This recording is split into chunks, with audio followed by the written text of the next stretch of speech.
Chichgad police स्टेशनच्या हद्दीमध्ये आपल्या चळवळी थोडा कमकुवत पडत आहेत. हं, हं. म्हणून नक्षलवाद्यांनी चिचगड पोलीस स्टेशनचा ठाणेदार साजन सोनवणे म्हणजे याला तुम्ही. म्हणजे मी याला जनतेच्या अदालतमध्ये मारायचं. त्यांनी पत्रकं वाटायला सुरुवात केली होती. जनतेच्या अदालतमध्ये यांना आम्ही शिक्षा देणार. पोस्टर्स वगैरे. पोस्टर्स चिटकवले होते.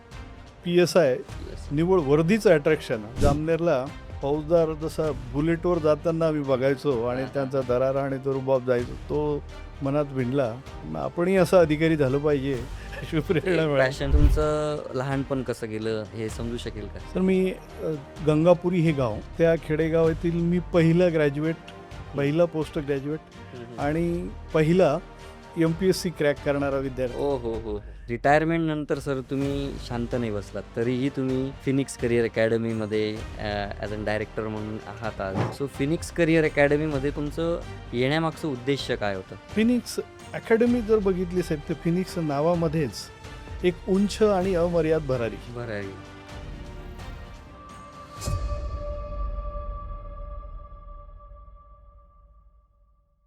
नमस्कार, मी उदय बडगुजर. अर्बन डिजिटल स्टुडिओमध्ये तुम्हा सगळ्यांचं पुन्हा एकदा स्वागत करतो. आजच्या या खास पॉडकास्टमध्ये आपण इन्व्हाईट केलेलं आहे retired DYSP mister Sajan Sonawane सरांना. आजच्या या पॉडकास्टमध्ये आपण जाणून घेणार आहोत, की साजन सोनवणे सरांचे जे लाईफमध्ये आलेले अनुभव आहेत, त्यांनी कोणत्या-कोणत्या गोष्टी लाईफमध्ये शिकल्या आहेत आणि आत्ता त्यांनी नवीनच फिनिक्स करिअर अकॅडमी स्टार्ट केलेली आहे. या सगळ्या गोष्टींचा आज आपण आढावा घेणार आहोत. तर वेलकम करूयात साजन सोनवणे सरांचं. Sir, welcome to Urban Digital Studio. नमस्कार साहेब. नमस्कार. मी सेवानिवृत्त DYSP साजन सोनवणे. 2024ला मी रिटायर झालोय अच्छा. आणि आत्ताच आम्ही सर्व 8 ते 10 अधिकाऱ्यांनी मिळून आणि इतर जे काही तज्ज्ञ आहेत त्यामध्ये म्हणजे नामांकित व्यावसायिक, यशस्वी व्यावसायिक आणि वेगवेगळ्या विषयातले तज्ज्ञ आहेत. अशांनी मिळून एक Phoenix career and competition academy म्हणून आम्ही आता ओपन केलेली आहे. ती मखमलाबादला आहे. त्याचं अतिशय चांगल्या प्रकारचं स्ट्रक्चर्स आम्ही तयार केलेलं आहे. तर घेऊयात आपण येस. त्याबद्दलच पुढे भरपूर सारे क्वेश्चन्स मी तुम्हाला विचारणार आहे. बट त्याआधी मला तुमचं लहानपण कसं गेलं हे समजू शकेल का? सर मी गंगापुरी हे गाव अतिशय छोटंसं आहे. 150 लोकवस्तीचं गाव आहे. तिथेच शासकीय आश्रमशाळेत माझं प्राथमिक शिक्षण झालं. त्यानंतर न्यू इंग्लिश स्कूल जामनेरला माध्यमिक शिक्षण आणि ग्रॅज्युएशन झालं PO नाहटाव कॉलेज भुसावळला भुसावळ. ओके. आणि PG झाली MJ कॉलेज जळगावला. ओके. येस. तुमचे काही अनुभव आहेत लहानपणीचे अविस्मरणीय असे? अविस्मरणीय अनुभव साहेब असं की आम्ही अतिशय छोट्या खेडेगावातील आहे. त्या खेडेगावातील मी पहिला पोस्ट ग्रॅज्युएट हं, हं. आणि पहिला MPSC क्रॅक करणारा विद्यार्थी हो. आणि तेच नाही तर लगातार 3 सर्व्हिसेस मी क्रॅक केलेल्या होत्या. ओके. पण त्यातला एक प्रसंग मला आपल्याला सांगावासं वाटतंय, की मी 8वीला असताना हं. म्हणजे हा प्रसंग ह्यासाठी सांगायचा, की कोणतीही परिस्थिती आपल्या यशाआड येत नाही. नाहीये. ह्यासाठी हे उदाहरण देऊ इच्छितो. अ, घरची परिस्थिती सर्वसाधारण होती. 8वीला असताना माझ्या 6माही परीक्षेला गणिताच्या पेपराला वडील वारले होते. अरे! म्हणजे वडिलांचं प्रेत घरात होतं. हं. संपूर्ण परिस्थिती अतिशय विहंगम आणि अतिशय शोकाकुल झालेली होती. त्यात मी काय करू म्हणून हळूच आईला विचारलं. हं. आईने म्हटलं, "बाळा, परीक्षा देऊन ये. हे तुझं भवितव्य तुझ्या पाठीशी राहील. आता हे बरं, तुझं परीक्षा नाही दिली तर नापास होशील." बरोबर.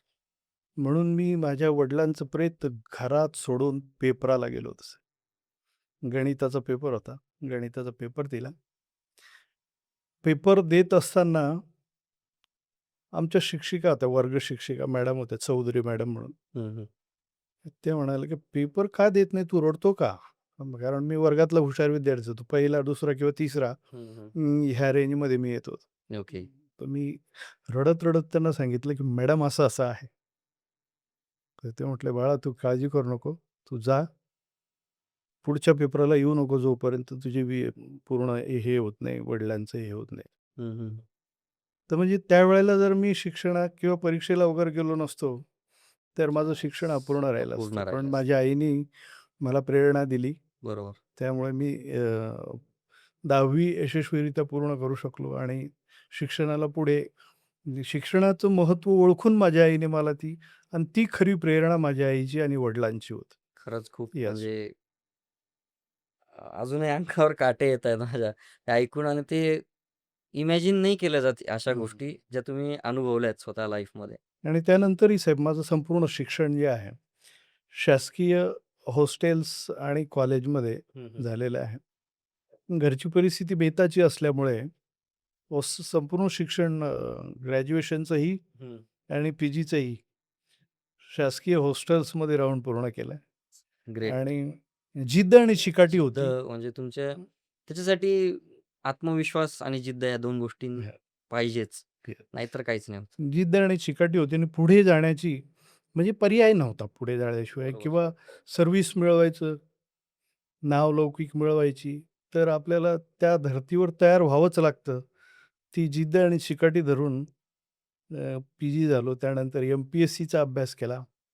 एम-पी-एस-सीचा अभ्यास करत असताना कंडक्टर म्हणून लागलो सुरुवातीला. ST conductor. एस-टी बस म्हणून. ओके. ते निव्वळ त्यावेळेला माझं लग्न झालं होतं. हं, हं. 2 मुली होत्या, 3 ओके. मुली होत्या. हं, हं. मग ह्यांचं काय? यांना खाया-प्यायला तर लागणार आणि आपण बरोबर. काहीही कमवत नाही. म्हणून मी मिळेल ती नोकरी करण्याचा प्रयत्न केला. म्हणजे ती एम-पी-एस-सीचा अभ्यास करत असताना ती परीक्षा पास झालो. इंटरव्ह्यू झाली आणि सिलेक्शनही झालं हो. आणि मजबुरीने कंडक्टर म्हणून नोकरी केली. कंडक्टरची नोकरी करून एम-पी-एस-सीचा अभ्यास केला. सोपं नाहीये नाही. अजिबात. मित्राच्या मळ्यामध्ये गावापासून 3 किलोमीटरवर त्या मळ्यामध्ये रात्री जायचं, अभ्यास करायचा आणि मग आपल्या सकाळी-सकाळी उठून मग ड्युटी जे काही असतील ते करायच्या. 7 ते 8 महिने मी कंडक्टरची नोकरीसुद्धा केलेली आहे.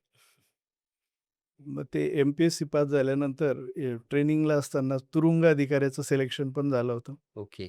एस-टी-आयचं सिलेक्शन झालं होतं. हो. म्हणजे एस-टी-आय म्हणजे एस-टी महामंडळातलं. हं, मग त्यावेळेला पी-एस-आयचं बेसिक 1440 होतं हं. आणि एस-टी-आयचं 1660 होतं. म्हणजे ती कमी बेसिकची जास्त बेसिकची सर्व्हिस सोडून पी-एस-आय पी-एस-आय. निव्वळ वर्दीचं अट्रॅक्शन हां. हं, हं, हं. भुसावळ आपलं जामनेरला फौजदार जसा बुलेटवर जाताना आम्ही बघायचो आणि हां, हां, त्यांचा हां. दरारा आणि तो रुबाब जायचो. तो मनात भिनला. बरोबर. मग आपणही असं अधिकारी झालं पाहिजे, अशी ते प्रेरणा एक मिळाली. पॅशन पण असतं. आणि मग ते वर्दीचं अट्रॅक्शन म्हणून एस-टी-आयला न जाता इकडे ट्रेनिंगला आलो आणि साधारणतः 1993ला ट्रेनिंग होऊन 94ला पहिली पोस्टिंग नागपूरला झाली. नागपूरला पहिली पोस्टिंग. नागपूरला. ओके. मग ज्यावेळेस नागपूरला आणि पोस्टिंग्स तर तुमच्या मल्टिपल झाल्या असतील हो. त्याच्यानंतर. अशी कुठली पोस्टिंग होती जी जसं खतरनाकवाली म्हणू शकतो आपण, नक्षली वगैरे असं काही? Yes, yes. नागपूरला साधारणतः 1993 पासून हं, हं. ते 99 पर्यंत मध्ये एक स्पेशल प्रोटेक्शन युनिट त्याला एस-पी-यू म्हणतो आपण. हां. एस-पी-यूला सर्व्हिस झाली आणि तिथेच तहसील पोलीस स्टेशन गांधीबाग इथे सब इन्स्पेक्टर म्हणून आणि सब इन्स्पेक्टर म्हणूनच सदर पोलीस स्टेशन. अच्छा. तिथून बदली झाली साहेब ठाणे ग्रामीणला. ओके. ठाणे ग्रामीणला भाईंदर पोलीस स्टेशनला गुन्हे शोध पथकामध्ये सुद्धा सर्व्हिस झाली. ओके. अ, गुन्हे शोध पथकामध्ये सर्व्हिस करताना एक चांगले-चांगले अनुभव आलेत.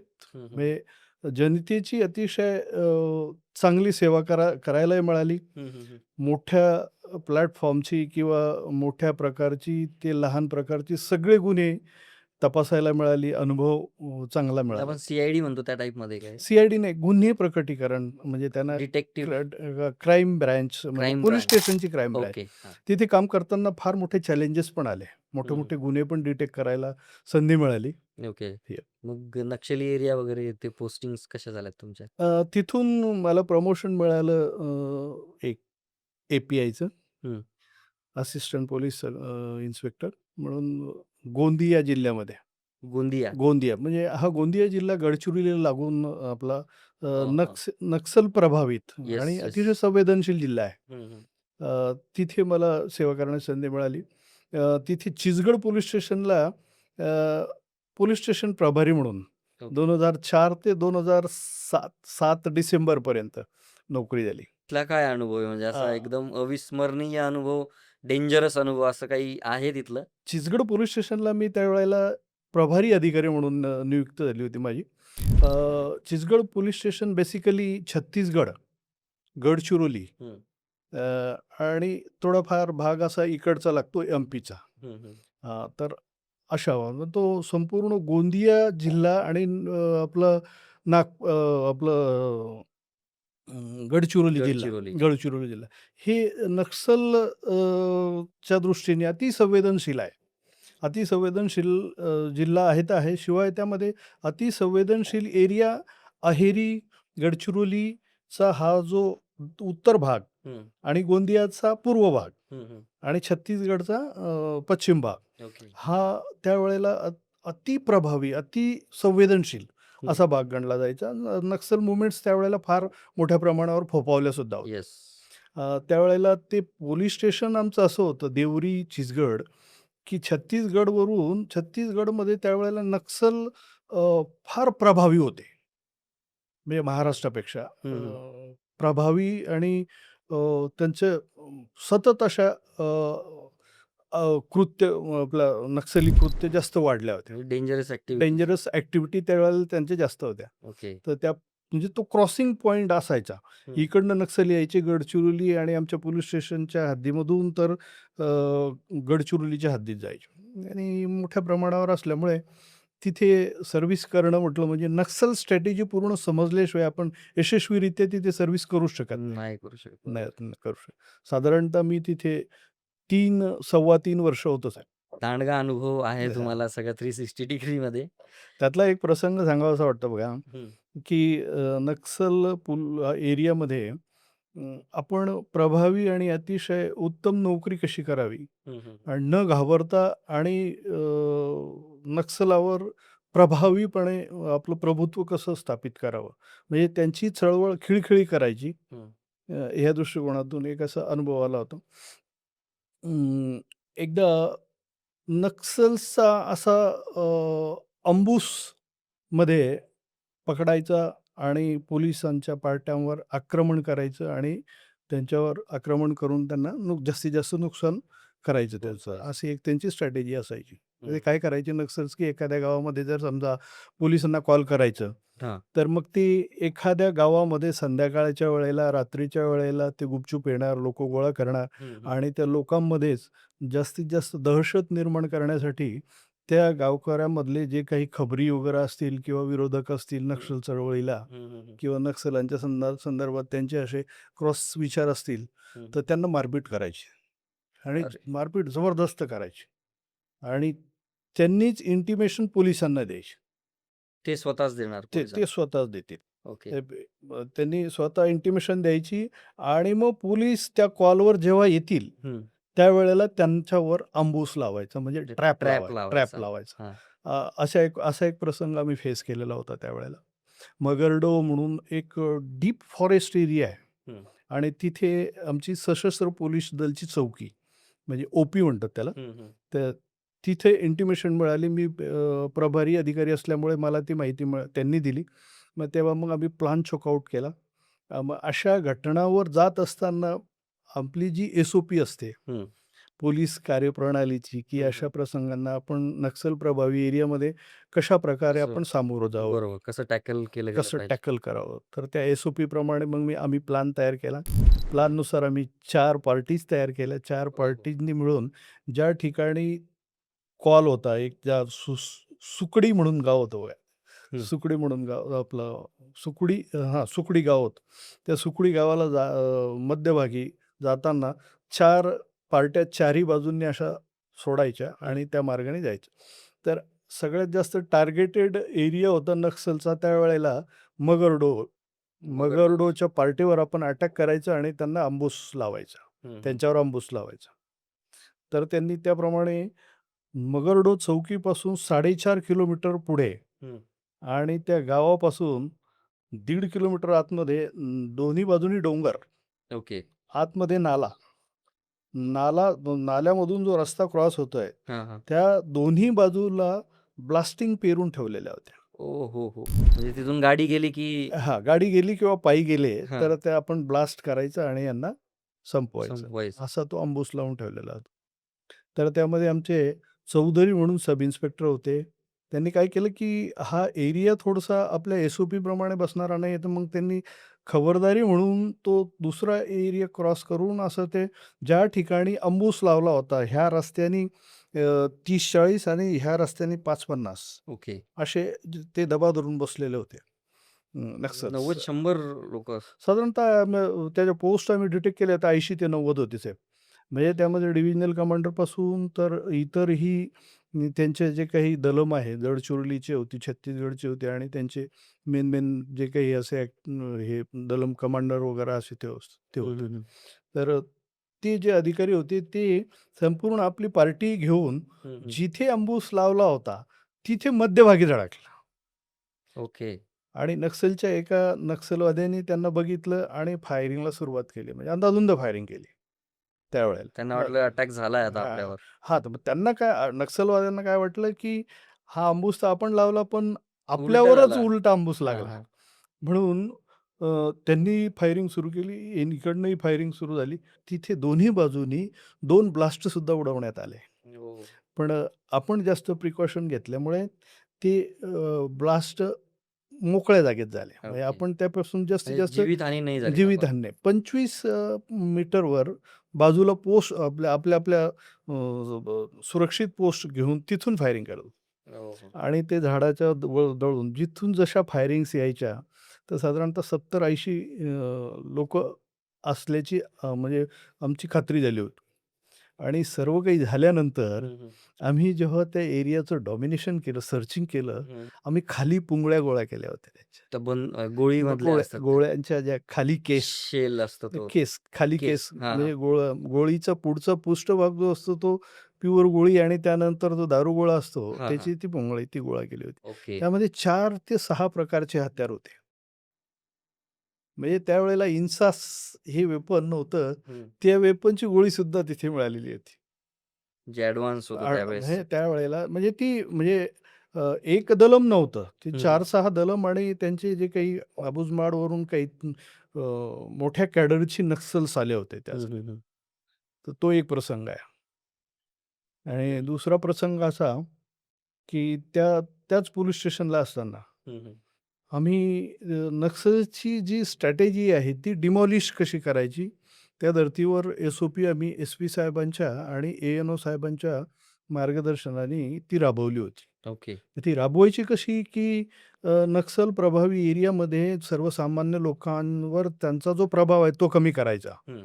आणि आपला महाराष्ट्र शासनाचा आणि महाराष्ट्र शासनाची विचारधारा राबवायची. म्हणजे कसे ते, की आपलं महाराष्ट्र शासन किंवा राज्यघटना वगैरे हे ते मानतच नाहीत अशी ती लोकांच्या मनामध्ये विश्वास निर्माण हां. करायचा, की हं. आहे शासन आहे. तुमच्या पाठीमागे आहे, हां. घाबरू नका. घाबरू नका. ओके, मग त्यासाठी आम्ही विविध प्रकारच्या महाराष्ट्र शासनाच्या योजनासुद्धा राबवायचो.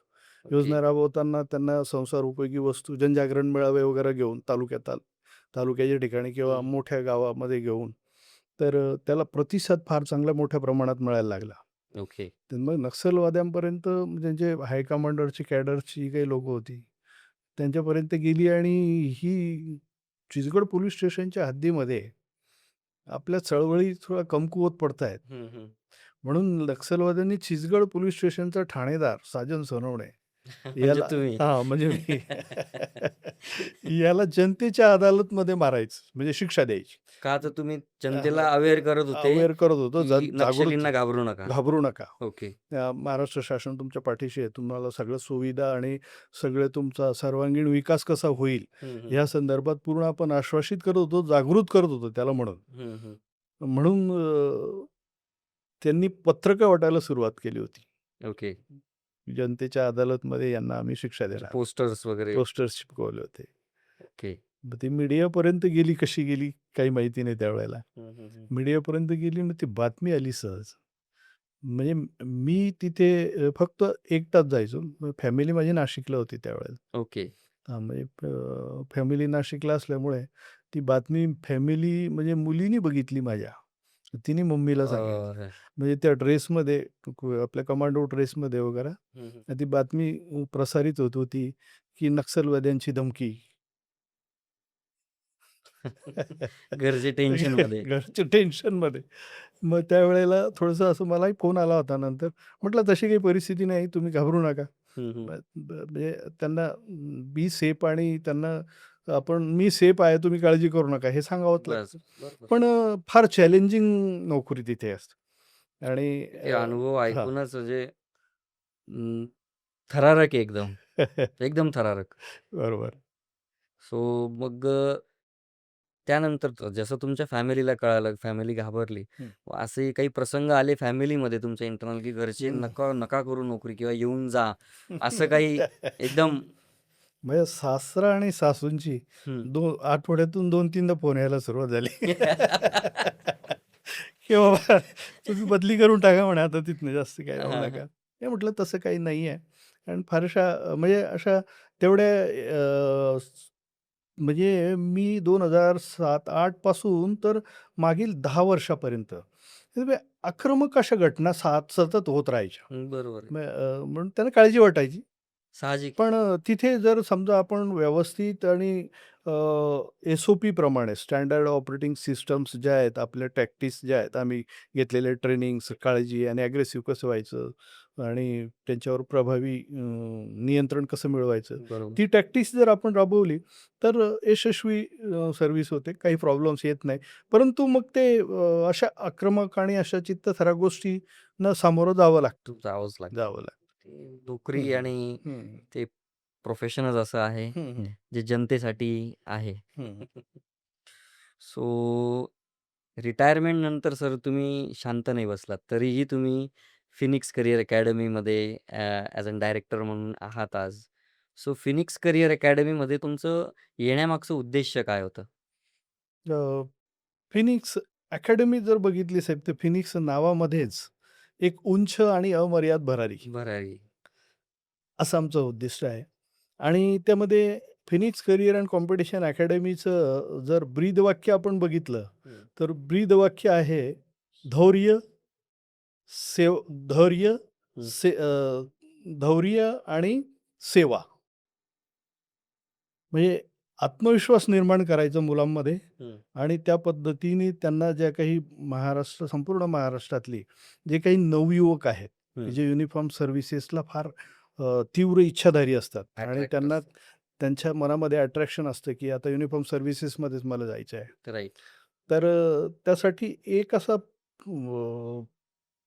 बेस तयार झाला पाहिजे आणि आम्ही 8-10 अधिकारी आहे, की जे सब इन्स्पेक्टरपासून ते डी-वाय-एस-पी पर्यंत पोहोचले. एक अधिकारी आमचे आदरणीय साहेबराव पाटील साहेब आहेत, की जे हो. आय-पी-एस आहेत येस. ते. एक आय-आर-एस आहेत उज्ज्वल चव्हाण साहेब येस. आणि तसेच इतर तज्ञ पण आहेत. आम्ही एकत्र येऊन असा विचार केला, की संपूर्ण महाराष्ट्रामधील ही जी मध्यमवर्गीय आणि गोरगरीब आपले नवयुवक आहेत, बरोबर. की ज्यांना सर्व्हिसची फार गरज आहे. गरज आहे. परंतु निव्वळ मार्गदर्शनामुळे आणि क्षमता आणि योग्यता मध्ये वाढ होत नसल्याने आपण कुठे कमी पडतोय ती बरोबर. कमी भरून न निघाल्यामुळे संपूर्ण आयुष्यभर बेरोजगारीमध्ये जीवन जगतात आणि दुर्व्यवस्थेमध्ये जीवन जगतात. त्यांना कुठेतरी मार्ग मोकळा व्हावा येस. आणि ह्या सहज सोप्या आणि अतिशय चांगल्या बाबी आहेत. नाही म्हणून आत्ताच्या आम्ही युवकांना हाच मोठा प्रॉब्लेम आहे, हां, की ते चुकतात कुठे हेच त्यांना कळत हे नाही. हे कळत नाही.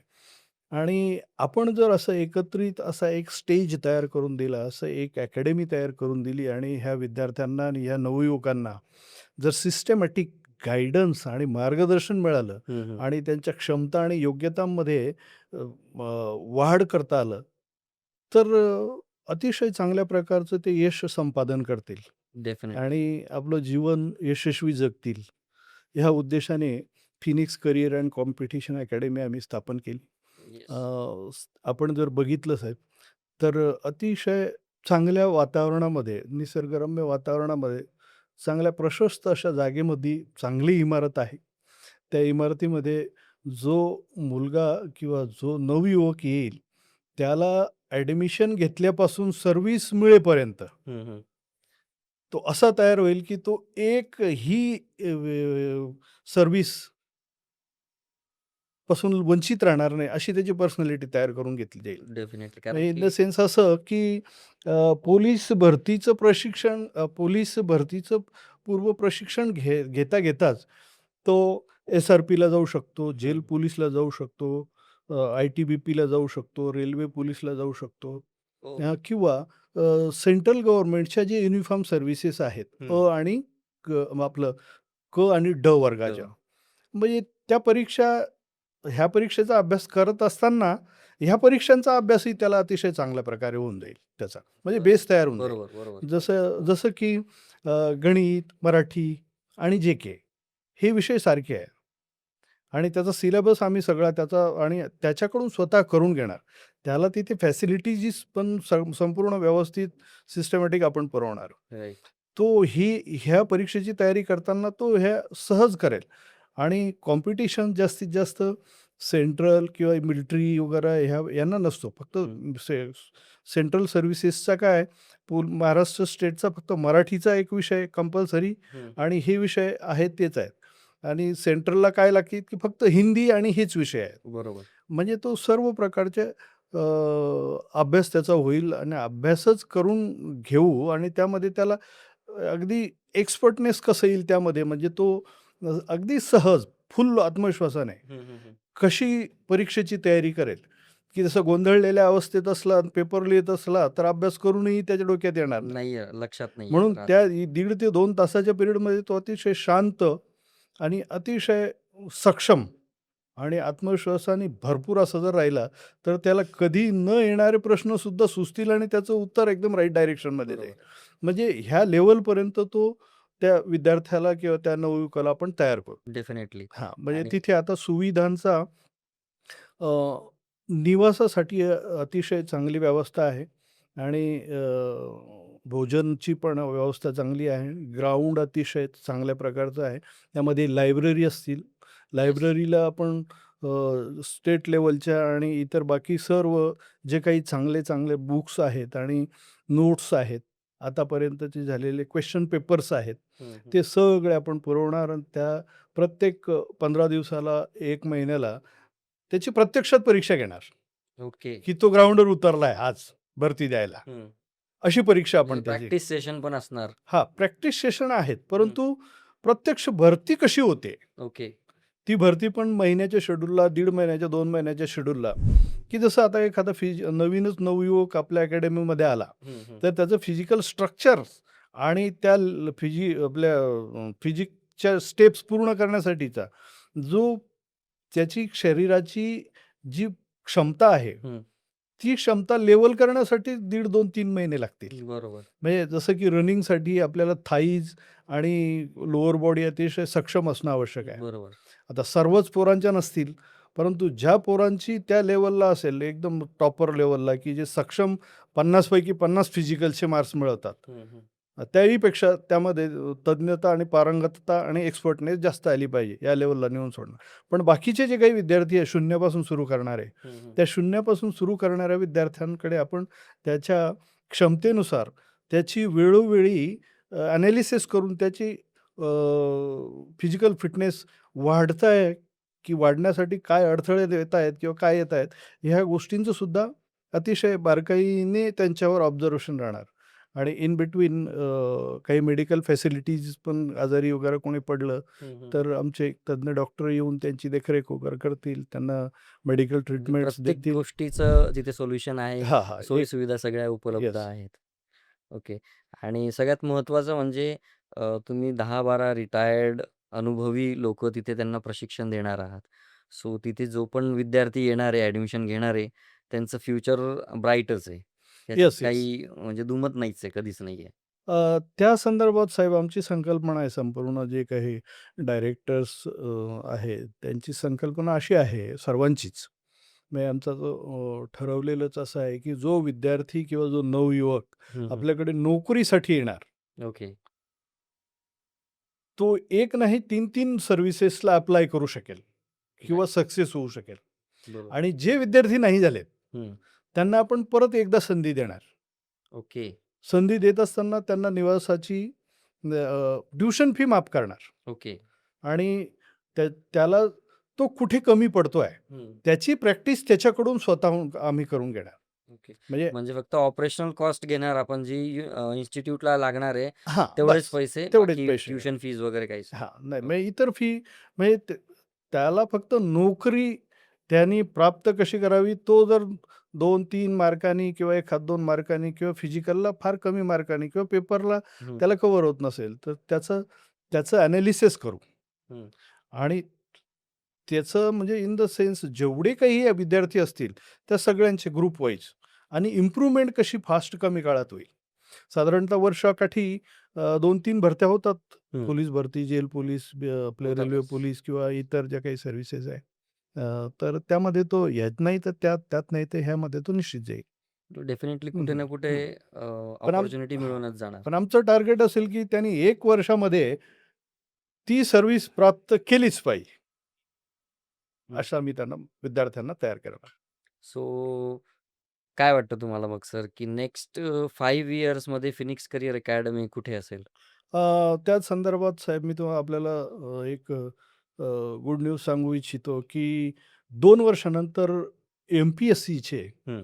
जे काही आणि क ब वर्गाची आहेत, बरोबर. म्हणजे क्लास 2च्या वर्गाची आहे, हं, हं. त्यांची सुद्धा आम्ही तयारी करतो आहे. म्हणजे स्टेट लेव्हल्सला पी-एस-आय आहे, एस-टी-आय आहे. अजून इतर जे आहेत ते राज्यसेवेच्या आहेत. हं, हं. तर त्याचंसुद्धा आम्ही पुढील 2-3 वर्षानंतर प्लॅनिंग करतो आहे. ओके. त्याचंसुद्धा व्यवस्थित पूर्वतयारी करून हं, हं. ही अकॅडमी अ, अतिशय चांगल्या स्तरावर कशी नेता येईल. हं. फक्त विद्यार्थ्यांना मार्गदर्शन देऊन जास्तीत जास्त यशस्वी जीवन जगण्यासाठी त्यांना तयार करावं. आणि हा नवयुवक इथे तयार होताना फक्त नोकरी मिळवणे इतपतच त्याची पर्सनॅलिटी आम्ही डेव्हलप करणार नाही. बरोबर. त्याचं संपूर्ण जीवन तो यशस्वी कसं जगेल? म्हणजे जीवन जगण्याची कला पण हां, शिकवली हां. शिकवली जाणार आहे. म्हणजे यशस्वी जीवन जगण्याच्या कला, ओके. याच्यामधले सुद्धा काही आम्ही विशेष असे त्यांना मार्गदर्शन करणार आहोत, की तो मुलगा खरोखर संपूर्ण जीवनामध्ये एकतर आपलं स्वतःचं यश प्राप्त करेलच, हं. शिवाय समाजाचंही करेल, आपल्या महाराष्ट्रातील जनतेची सेवा अतिशय उत्तम प्रकारे करेल आणि त्याचं जीवनसुद्धा वैभवसंपन्न जगेल. एवढी त्याची मानसिक आणि ती तयारी करून घेतली जाईल म्हणजे परिपक्व पर्सनॅलिटी बरोबर. अशी 360 डिग्री डेव्हलपमेंट होणार. डेव्हलपमेंट अशा प्रकारचं डेव्हलपमेंट आपण त्यामध्ये करून घेणार. खूप सुंदर. म्हणजे येस. आत्ता इनिशियल फेजलाच इतके छान आणि सुंदर प्लॅनिंग आहेत फिनिक्स करियर अकॅडमीचे, तर पुढच्या 3, 4, 5 वर्षानंतर तर जागा नाही राहणार मला तरी असं वाटतंय. येस, बरोबर आहे. आताच आम्ही जसं आमच्या जाहिरातीचे फलक वगैरे लावत आहोत. हं, हं. तर एन्क्वायरी एवढ्या यायला लागल्यात सुरुवातीला, की विचारायला सोय नाही. डेफिनेटली प्रत्यक्ष येणारच. पालक मुलाला घेऊन येतात आणि त्या व्यतिरिक्त मुलाव्यतिरिक्त पालकही यायला सुरुवात झालेली आहे. मी बोललो ना सर, म्हणजे आपला एस-ओ-पी आपला प्लस पॉइंट एकच आहे, की सगळे सेवानिवृत्त अधिकारी जर टीचिंग देणार आहेत आणि मला नाही वाटत, की महाराष्ट्रात मी ऐकलंच नाही आत्तापर्यंत, की अशी इन्स्टिट्यूट आहे कुठे. जिथे 10-12 सेवानिवृत्त अनुभवी अधिकारी त्यांना शिकवणार आहेत. बरोबर आहे, बरोबर. सो खूप म्हणजे प्रत्येकजण कुठलाही पालक असो, त्यांची अपेक्षा आणि इच्छा ही एकच असणार आहे, की माझा विद्यार्थी, माझा मुलगा घडला पाहिजे आणि कुठे ना कुठे त्याला नोकरी मिळाली पाहिजे. खास करून आपण जो रुरल एरिया आहे, आपला खेडेगाव म्हणतो आपण, तिकडचे जे मुलं आहेत, त्यांच्यासाठी ही खूप मोठी संधी आहे आणि अपॉर्च्युनिटी पण आहे. फार मोठी संधी आहे साहेब. त्या संदर्भात मी असं सांगेल, की आता आपण बघितलं असेल, की डायरेक्टर बोर्ड्समध्ये 8 अधिकारी आहेत हे. ह्यांनी प्रत्यक्ष आपले 30 ते 35-36 वर्ष सर्व्हिसमध्ये प्रत्यक्ष भरतीचा एक भाग म्हणून ते राहिलेले आहेत. हो, हो, हो. ग्रामीण भागातला किंवा नवयुवक हं, प्रत्यक्षात पोलीस भरतीला जेव्हा उतरतो ना, हं, त्याची मनस्थिती आणि त्याचे जे काही कल्पना आणि ह्या असतात ना, हं. बहुतांशी मुलं तर अतिशय गोंधळलेल्या रूपात असतात. इच्छा तीव्र असते, की मी बरं. झालोच पाहिजे, परंतु त्या तीव्रतेतून त्यांची चुका होतात काही. चुका होतात. थोड्या-थोड्या चुकांनी, मार्कांनी जातात. गाईडन्स. म्हणजे फिजिकलच्या आयटम्समध्ये आपण त्यावेळेला लांब उडी असायची, लांब उडी. हं, आम्ही हं. आम्ही भरती करायचो. नुसती लांब उडीची एक फक्की जर समजा त्याने अशी टच केली, तर तो फाऊल पकडला जायचा. ओके. फाऊल पकडला जायचा. मग त्याला परत एक संधी दिली जायची. हं. पण तो त्या मनस्थितीत राहायचा, की आता ही जायला नको. हां. म्हणून तो आणखी प्रिकॉशन घ्यायला बघायचा आणि पाय त्याच्यावरच पडायचा. मग दुसरे पॉज. त्यावेळेला 15 मार्च होते मला वाटतं. ते 15 मार्च गेले, की फिजिक्स तुमचा भरतीचा विषयच फार संपतो. बरोबर. म्हणजे अशा ज्या काही गोष्टी आहेत ना, की जसं रनिंग्सला सुरुवात करताना काय प्रिकॉशन घेतली पाहिजे हं, हं, हं. आणि कोणत्या स्टेपमध्ये कशी घेतली पाहिजे. तत्पूर्वी त्याचं फिजिकल फिटनेस कोणत्या पार्टवर जास्त भार, सक्षमता आणि जबरदस्त मजबूती कुठल्या पार्ट्सवर असली पाहिजे. असली पाहिजे. तर ते 2 ते 3 महिन्यामध्ये पोरगा जसा तयार होतो थाईज आहे, ह्या बॉडीच्या लोअर बॉडीचे जे काही पार्ट्स म्हणजे आहेत, ते रनिंगसाठी. हां, रनिंगसाठी ते फार आणि रनिंग ग्रामीण भागातली मुलं कशी करतात, हं. भरती आली, जाहिरात आली, मग सुरुवात मग करतात. सुरुवात करतात. हं. पण ही पोरं आमच्याकडे 1 वर्षभरात राहतील. बरोबर. मग तो जर समजा पैकीच्या पैकी मिळवणारा असेल, हं. पैकीच्या पैकी मिळवेल तर ठीक आहे, पण जो पैकीच्या पैकी ज्याला मिळत नाही, त्याला तो सक्षम असा वेळ मिळेल, पुरेसा हं. वेळ मिळेल बरोबर. आणि त्या वेळ त्यांनी राइट डायरेक्शनमध्ये मार्गदर्शन असल्यामुळे ती सहज इफेक्टिव्हली भरली जाणार. हं. इफेक्टिव्हली भरली गेल्यानंतर तो सक्षम त्याला फिजिकल आउट ऑफ मारता येईल. बरोबर. साहजिक. आणि शिवाय जे काही पेपर्स जे आहेत, त्या आम्ही आमच्या लायब्ररी अशी तयार केलेली आहे, की तिथे चांगल्या अत्याधुनिक लायब्ररीज जशा असतात, त्या हं, हं. पद्धतीचं तिथे पीस वातावरण आणि व्यवस्थित असं शांतता आणि सगळ्यांच्या वेळा अतिशय सारख्या राहणार. ओके. पिन ड्रॉप सायलेन्स राहणार. त्यांना पुरेसं जे काही अभ्यासाचे मटेरियल्स आहे, हं. जे चांगल्या-चांगल्या लेखकांचे आहे, चांगल्या अनुभवातले जे आहेत, ते पुरवले जाणार आणि ठराविक काळामध्ये त्यांना प्रत्येक आठवड्याला, प्रत्येक महिन्याला पेपर्स घेतले जातील. प्रत्यक्षात टेस्ट पेपर्स. टेस्ट पेपर घेतले जातील ओके. आणि त्या टेस्ट पेपरमधून त्यांना किती कव्हर करणं आवश्यक आहे, हं. ते स्वतः कळतील त्यांना. मग म्हणजे त्याची सेल्फ स्टडी त्यांचा सेल्फ त्यांना स्टेप्स. स्वतःच कळेल, की काय हं, हं, केलं पाहिजे, हं, कुठे ते कमी हं. आहेत आत्ता. आणि ते शिकवणारी जी काही एक्सपर्ट्स टीचर्स मंडळी आहे, हं. ती पण आपण चांगल्या प्रकारची जी काही ज्यांना नॉलेज आहे, ज्यांना अनुभव चांगला आहे, अशी लोकं आपण ठेवलेली आहे. निश्चित पोरांचं भवितव्य अकॅडमीमध्ये आल्यानंतर उज्ज्वल असेल. मला एक क्युरिओसिटी जागृत झाली सर आत्ता, की ॲक्चुअली आता मला सिरियसली माहीत नाही पोलीस भरती कशी होते आणि म्हणजे त्याच्यात कुठले-कुठले पार्ट असतात? कोणत्या-कोणत्या एक्झाम्स द्याव्या लागतात फिजिकल ग्राउंडवर जे असतात त्या? त्यामध्ये एक 1600 मीटर रनिंग आहे, ओके. 100 मीटर रनिंग आहे, हं. गोळाफेक आहे. म्हणजे तो गोळा गोळा. गोळा ओके. गोळाफेक. हां, हां. गोळा 7.5 केजीचा असतो हां. मुलांसाठी आणि मुलींसाठी त्याच्यापेक्षा कमीचा असतो. ओके. पण हे करत असताना गोळ्याची प्रॅक्टिस टेक्निकली कसा फेकला जावा, हं, टेक्निकली रनिंग कशी करावी स्टॅमिना राखून ठेवून. हं. म्हणजे आपल्या वेळ वेळ आउट ऑफची वेळ कशी आपण कव्हर करावी. बरोबर. तर ही 50 मार्काचं फिजिकल असतं. त्या हं. फिजिकल्समधले 3 आयटम्स आहेत. ओके. हां. पण त्यामध्ये एक एस-आर-पी-एफमध्ये थोडा वेगळा भाग आहे हं, आणि हं. सेंट्रल गव्हर्नमेंटचे जे काही थोडं युनिफॉर्म वेगळं आहे. सर्व्हिसेस आहेत, तो थोडासा वेगळा आहे. ओके. पण फिजिकल हे तुम्हाला बहुतांशी मुलं काढतात फक्त लेखी पेपरमध्ये ओके. कमी पडतात. म्हणजे हं, आतापर्यंत हं. सर्वसाधारण अनुभव असा आहे, की लेखी पेपरमध्ये साधारणतः ग्रामीण भागातली पोरं जास्त मागे पडतात. त्यांना मार्गदर्शन घेणं तर मस्ट आहे. मस्त आहे. आणि एखादा हुशार आणि जिज्ञासू विद्यार्थी असला, की तो घरून सुद्धा करू शकतो. परंतु ते डेफिनिटली. विद्यार्थी फार कमी आहेत. तुम्हीच उदाहरण आहे ना सर. ते आता ज्याला जिद्द आहे, ज्याला हां. करायचंच आहे, हं. तो हारत नाही. बरोबर. तो मार्ग येस. शोधणारच आणि तुम्ही तर खूप मोठं उदाहरण आहे आज. अजून एक छोटासा प्रश्न होता माझ्या मनात, की ग्रामीण भागातले जे विद्यार्थी आहे, त्यांना इच्छा असते, की मी पण पोलीस अधिकारी झालो पाहिजे. पण त्यांच्यामध्ये कॉन्फिडन्सची फार कमतरता असते.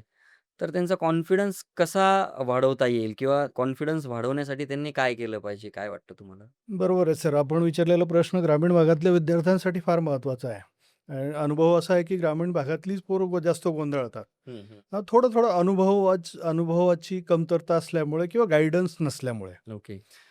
तर त्या विद्यार्थ्यांनी धैर्य, चिकाटी आणि आत्मविश्वास हं. शिवाय आपल्याला ही नोकरी का करायची आहे? म्हणजे त्याचा व्हाय जागा झाला पाहिजे. व्हाय. कशासाठी? हं. व्हाय जागी झाले पाहिजे. म्हणजे त्या तीव्र आणि गरीब, मध्यमवर्गीय आणि गरीब कुटुंबातले जे काही नवयुवक आहेत, यांना तर फार नितांत गरजच आहे. म्हणजे त्यांची व्हाय ह्यामध्येच आहे, की मला काहीतरी व्हायचं आहे. व्हायचंय. म्हणजे अशा विद्यार्थ्यांना आपण जेव्हा सायकॉलॉजिकल, फिजिकल, मानसिकदृष्ट्या बोल्ड कसं करता येईल त्यांना, हं, हं, हं. म्हणजे प्रेरणात्मक, प्रोत्साहनात्मक आणि आत्मविश्वास संपादन करण्यासाठीच्या कुठल्या मानसशास्त्रीय टॅक्टिक्स, आयडियाज आहेत, त्या हं, आपण हं. त्यांना पुरवल्या आणि त्यांच्यामध्ये तीव्र असा आत्मविश्वास जागा केला, तीव्र त्यांची इच्छाशक्ती जागी झाली, की त्यांच्या संवेदना आपोआप कामाला लागतात. कामाला लागतं. आणि ती प्रक्रिया मग त्या विद्यार्थ्यावर घडते, तेव्हा तो खरं आतमधून तयार होतो. आणि एकदा मुलाला आत्मविश्वास आला, की त्याची सायकॉलॉजी अशी बिल्डअप होते, हं, की मी आता झालो. आणि जर सपोज मी मी आज ह्या अकॅडमीमध्ये नवयुवक आहे आणि आजच आलो आहे. हं, मला 50 मार्कापैकी 25 मार्क 8 दिवस झाले मी प्रॅक्टिस करतो तरी मिळत नाही. हं, हं, परंतु 15 दिवसानंतर जेव्हा तो चांगल्या 5 अन् 10, 15 मार्काची उडी मारेल, हं. त्याच्यामध्ये आत्मविश्वास आपोआप जागी होईल डेफिनेटली. आणि फिजिकली बोल्ड पण होईल आणि फिजिकली सक्षम पण होईल. मग बरोबर. त्या धर्तीवर आपण त्यांचं सकाळचं शेड्यूल हं, आणि संध्याकाळचं शेड्यूल निव्वळ फिजिकल्स त्यांचं कसं सक्षम करता येईल, म्हणजे त्या धर्तीच्या त्या एमच्या मसल्स हं. त्याच. मला पैलवान व्हायचं आहे, तर मला गदा आणि मग आपल्या कुस्तीच्या आखाड्यात जावं लागेल. जावं लागेल. पण मला जर युनिफॉर्म सर्व्हिसेसकडे जायचं असेल, तर मग मला ह्या ज्या काही स्टेप्स ठरवून दिलेल्या आहे, हं. त्याच्यामध्ये पारंगत व्हावं लागेल. म्हणजे अशा ऑप्शनच नाही. पद्धतीने आपण राइट डायरेक्शनमध्ये त्याला एक चित्याच्या चालसारखी आणि तेवढी तेवढी त्याच्यामध्ये तरल चीते की चाल आत्मविश्वास. और बाज की नज़र. हां, हां, म्हणजे तरल चैतन्यमय आत्मविश्वास हं, त्यांच्यामध्ये कसा जागृत होईल. म्हणजे एक त्यांनी मला 50च्या 50 मिळायला लागले म्हणून मी फिजिकलची प्रॅक्टिस करू नये. हं. म्हणजे अति आत्मविश्वासातही जाऊ नये. बरोबर. पण त्यामध्ये सातत्यता कशी राहील हं, आणि त्या सातत्यतेतून त्याला त्याचा बोल्डनेस कसा प्राप्त होईल आणि त्याच्यामध्ये एक्सपर्टनेस हं. कसं येईल, हे त्याला आपोआप कळायला लागेल. येस. हे डेफिनेटली 100% मुलगा जो तिथे तयार जो होईल, हं. तो इतर ठिकाणच्या मार्गदर्शनामध्ये आणि तिथल्या मार्गदर्शनामध्ये खूप फरक. डिफरन्स पडणारच. कारण आमचे जे काही तज्ञ मंडळी आहे, हं, अ, आमचे 2 अधिकारी तर असे आहेत, की ते निव्वळ पोलीस अधिकाऱ्यांचा किंवा पोलीस विभागाचा अनुभव नाही, तर हं. प्रत्यक्ष जीवन जगण्याच्या कला चांगल्या अवगत आहेत त्यांच्यामध्ये. आणि ते वेगवेगळे जे काही एक्सपर्टनेस आहे त्यांच्यामध्ये, वेगवेगळे जे काही गुण आहेत हं. आणि शेवटी एखाद्या विद्यार्थ्याला यशापर्यंत नेण्यासाठी ह्या गुणांची शिदोरीच यश यापर्यंत नेते. बरोबर. म्हणजे यश कसं असतं साहेब, एखादं यश संपादन झालं, तर परत दुसरं यशापर्यंत दुसरं टार्गेट आलं, तर ते परत यश. म्हणजे यश ही प्रक्रिया आयुष्यभर न थांबणारी आहे बरोबर. आणि शेवटचं विश्रांती स्थळ तर निश्चित नाही. ते कोणाचंच नाहीये. कोणाचंच नसतं. म्हणून त्या धर्तीवर तसे विद्यार्थी आणि तशा आपण कशा आपल्याला त्यांना त्या लेव्हलपर्यंत नेता येईल. हं, हं. पण पुरेपूर सगळ्या काळजी घेणार, त्यांची सक्षमता कशी वाढेल, त्यांच्यामध्ये बोल्डनेस कसं येईल, बोल्डनेस नंतर त्यांच्यामध्ये पारंगतता कशी येईल, म्हणजे एक्सपर्टनेस कसं येईल, राइट. ते हे करू. साधारणतः 1 वर्ष जो विद्यार्थी येईल, त्यामध्ये फार कमी काळामध्ये ह्या घडवून आणणं म्हटलं हं. म्हणजे आणि त्या धर्तीवरचे एक्सपर्ट्स पर्सनॅलिटीज आहेत. आमच्यामध्ये यशस्वी व्यावसायिक पण आहेत. ते त्यांना कॅश कशी सांभाळून ठेवावी, बरोबर. वृद्धिंगत कशी करावी, मिळेल त्या कॅशमध्ये यशस्वी जीवन कसं कसं? प्लॅनिंगनी जगावं, येस. मग ते सुद्धा शिकवणारी मंडळी आहे. म्हणजे 360 डिग्री आपण हां, हां, विद्यार्थी घडवणार आहे. हां. एक तर तरुण नवयुवक आहे हो साहेब, एक्सपर्ट आहे, पण यशस्वी आहे. आमचा सोनवणे म्हणून एक तरुण नवयुवक आहे. ओके, एक चोपडे म्हणून आहेत. ओके. एकदम अशी एक्सपर्ट आहे. कमी वयाची आहेत. हं. म्हणजे वर्षांनी अनुभव कमी आहे, परंतु अनुभवाने आणि आपल्या नॉलेजने नॉलेज संपन्न आहे. काय पाहिजे? ती त्यांच्याकडे पाहूनच प्रेरणा मिळेल पोरांना. येस. डेफिनेटली. सर अजून एक छोटासा प्रश्न होता. पोलीस भरतीसाठी म्हणजे वयाची मर्यादा काय असते? वयोमर्यादा 18 वर्षापासून तर प्रत्येक कॅटेगरीसाठीचे वेगळे आहेत. हं, हं. 18 ते 28 आणि त्यानंतर कॅटेगरी एस-सी आणि एस-टीसाठी वेगळे आहेत. ओके. ओ-बी-सीला हे ते वेगळे. मेरिटसुद्धा फार वेगवेगळ्या लागतायत. कॅटेगरी वाईज आहे. कॅटेगरी वाईज मेरिट लागते. ओके. पण आता साधारणतः ह्या पोरांचा गोंधळ एक ठिकाणी हा सुद्धा मिळतो, हं, उडतो बघा, की भरतीला जाताना जिथे जास्त जागा असल्या तिथे जास्तीचे फॉर्म जातात. हं. पण तिथलं मेरिट क्लोज कितीवर झालं आणि याच्याकडे लक्ष नसतं ओपन कोणाचं. कितीवर झालं आणि माझा अभ्यास किती आहे, हं. याचा एनालिसिस होत नाही. हं. आता विचार जर केला तर जे काही दुर्गम क्षेत्रातली, दुर्गम भागातले जे काही डिस्ट्रिक्ट्स आहेत, हं. तिथलं मेरिट कमी लागतं. पण जागा कमी असतात. मग तिकडे भरत नाही पोरं. जिथे जास्त जागा असतील तिथे ते भरतात. बरं. म्हणजे ते एनालिसिस आणि त्याचे बारकावे आणि त्याचा जो तो ते हे करून त्याचं एनालिसिस करून आपल्यामध्ये किती आता मला किती मार्क्स मिळतील आणि माझी किती तयारी आहे. हं. सपोज ठाणे, मुंबईला मेरिट जर 130-40 वर गेलं हं, हं. आणि एखाद्या दुसऱ्या जिल्ह्यामध्ये जर ते 25 आणि 27 वर क्लोज झालं, हं. डिफरन्स बघा. म्हणजे इकडे 130 च्या खाली असणारे डिस्क्वालिफाय, बरोबर. पण इकडे 127 वाला क्लोजवाला क्लोजवर. आहे. असं. म्हणजे तो डिफरन्स. मग त्याच्यावरही पोरांची आवड-निवड जी आहे आणि त्यामुळे काय होतं, की पोरं तिकडे नाही म्हणजे इकडे नाही झाला आणि इकडे जास्त मार्क असून इकडे कमी कट ऑफ लिस्ट होती, हं, हं. तरी पण सिलेक्शन नाही झालं. म्हणजे हेही गेलं आणि हेही नाही घर मिळालं. के ना घाट के. हां, मग हेही गेलं आणि हेही नाही मिळालं. असे बरेचसे 10-20% पोरांचा विचार अशी गोंधळात किंवा संपूर्ण माहिती नसल्यामुळे असाही हं. विषय होतो. संपूर्ण पॉडकास्टमध्ये एकंदरीत मला तर हे कळालं, की तुमचा अनुभव आणि तुमच्या लाईफस्टाईल वगैरे या सगळ्या गोष्टी, तुमचे विचारधारा ज्या आहेत, ते सगळ्या मला डिलिव्हर झाल्यात, मला कळाले. बट एक क्वेश्चन पुन्हा मनात आला, की मग तुम्ही आयुष्याचे एवढे वर्ष डिपार्टमेंटमध्ये, पोलीस डिपार्टमेंटमध्ये दिले. तुम्हाला काही अवॉर्ड्स वगैरे असं काही मिळालंय कधी? बरोबर आहे सर. अवॉर्ड्स मला अ, महाराष्ट्र गव्हर्नमेंटचं एक आणि सेंट्रल गव्हर्नमेंटचं एक आंतरिक सुरक्षा पदक आणि विशेष सुरक्षा पदक. ओके. असे 2 अवॉर्ड्स आहेत. म्हणजे हे अवॉर्ड्स ह्यामुळे मिळतात, की अति प्रभावित नक्सल एरियामध्ये म्हणजे संवेदनशील एरियामध्ये हं, हं, हं. ज्यांची उल्लेखनीय कामगिरी आणि चांगली सेवा झालेली असते त्यांना मिळते. ओके. हां आणि त्यानंतर 2008ला मला जाणीव नावाचा राज्यस्तरीय पुरस्कार मिळालेला आहे. तो जाणीव. जाणीव ओके. नावाचा पुरस्कार. तो पुरस्कार ह्यासाठी दिला जातो, की सामाजिक आणि शैक्षणिक म्हणजे आपले जे काही गव्हर्नमेंटचे ऑफिसर्स आहेत, हं, म्हणजे त्यांचा क्रायटेरिया असा आहे, की गव्हर्नमेंट ऑफिसर आहेत, त्यांनी त्यांचं क्षेत्र सांभाळून हं, त्याऐवजी सामाजिक आणि शैक्षणिक हं. आणि नवयुवकांना प्रेरणात्मक आणि प्रोत्साहनात्मक असे जे काही उल्लेखनीय कार्य केले असतील, त्या ओके, कार्याबद्दल त्यांचा गौरव केला जातो. ओके. तो एक पुरस्कार आहे आणि एक महाराष्ट्र निर्माते म्हणून पुरस्कार मिळालेला आहे. तो पुरस्कार 2013ला मिळाला आहे. ओके. 2013ला.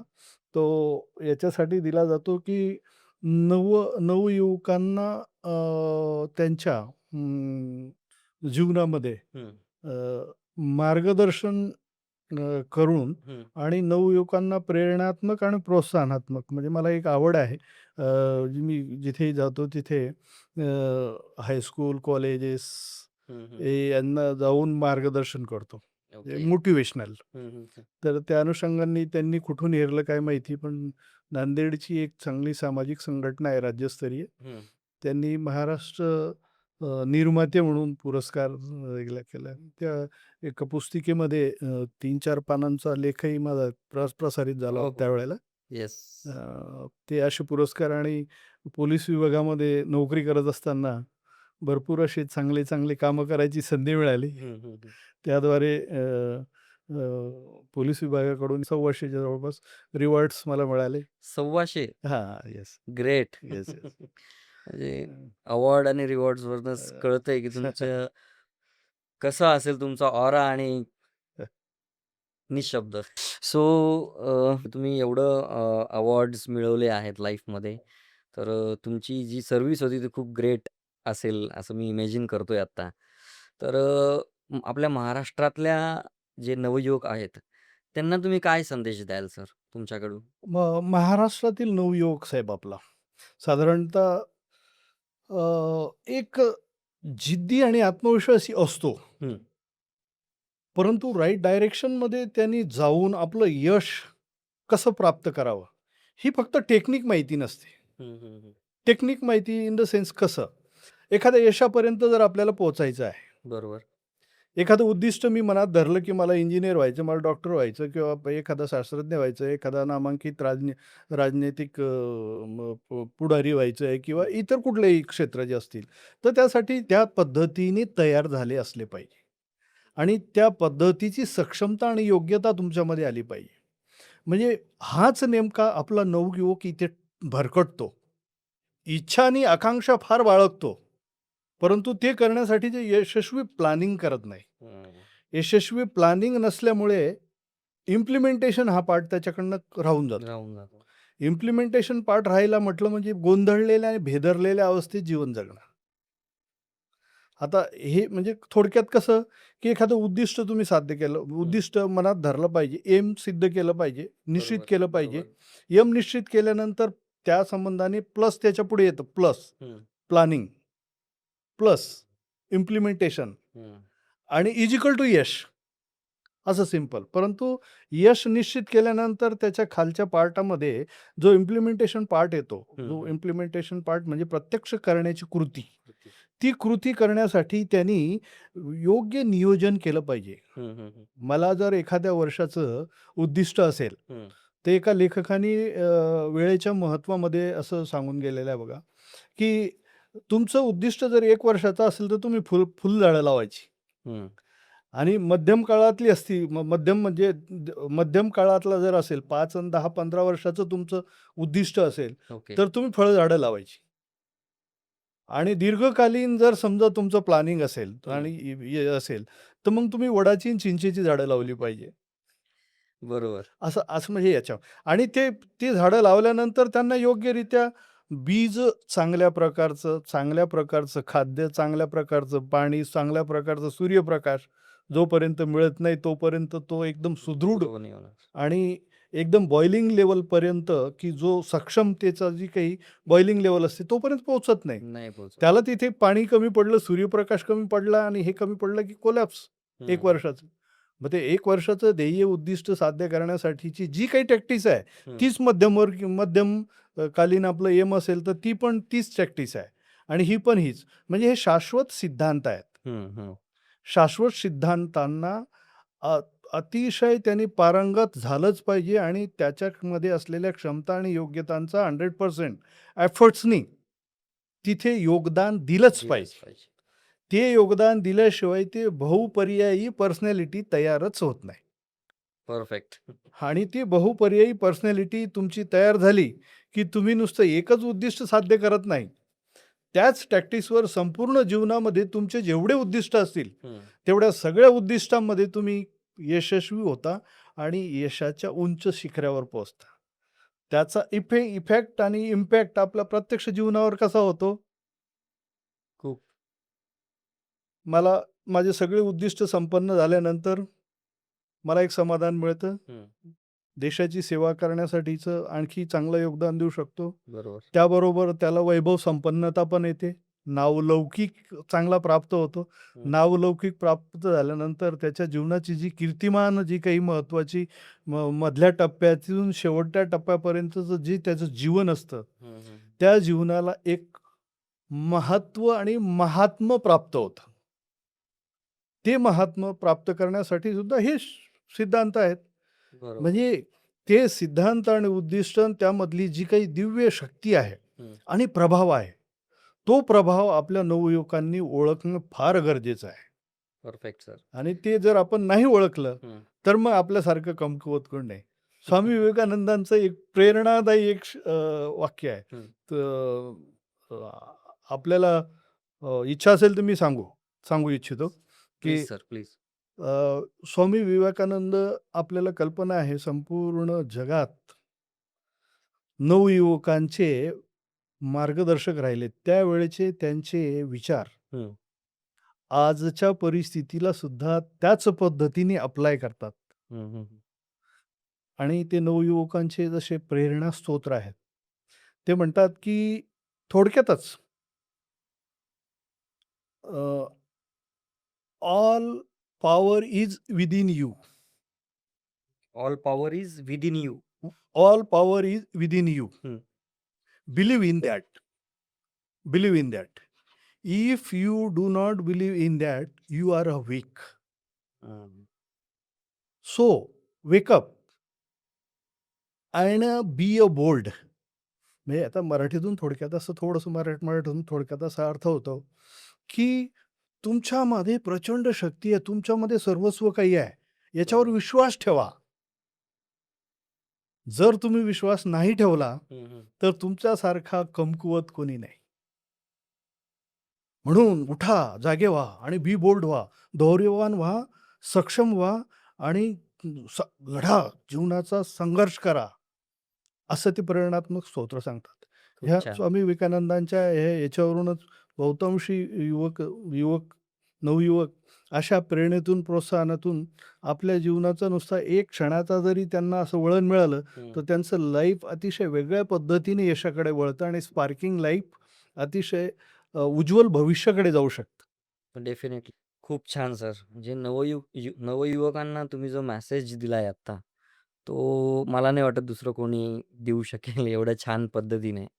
सो मी पुन्हा एकदा आवाहन करतो, अर्बन डिजिटल स्टुडिओतर्फे, की जेवढे पण आपले व्ह्यूअर्स आहेत, त्यांना आवाहन आहे माझं, की त्यांनी फिनिक्स करियर अकॅडमीमध्ये त्यांच्या जवळपासचे किंवा नातेवाईक किंवा ते स्वतः ज्यांना इच्छा आहे युनिफॉर्ममध्ये जाण्याची, त्यांनी नक्की व्हिजिट करा आणि लवकरात लवकर ॲडमिशन्स घ्या. कारण की मला नाही वाटत परत कधी पुढे ॲडमिशन्स इझिली मिळतील.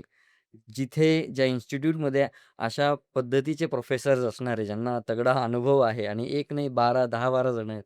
सो खूप लवकरात लवकर जागा तिथे फुलफिल राहतील कंटिन्युअसली आणि वेटिंगवर असणार आहे, असं मला तरी वाटतंय. सो लवकरात लवकर फिनिक्स करियर अकॅडमीला व्हिजिट करा आणि तुमचं करियर घडवा. Thank you.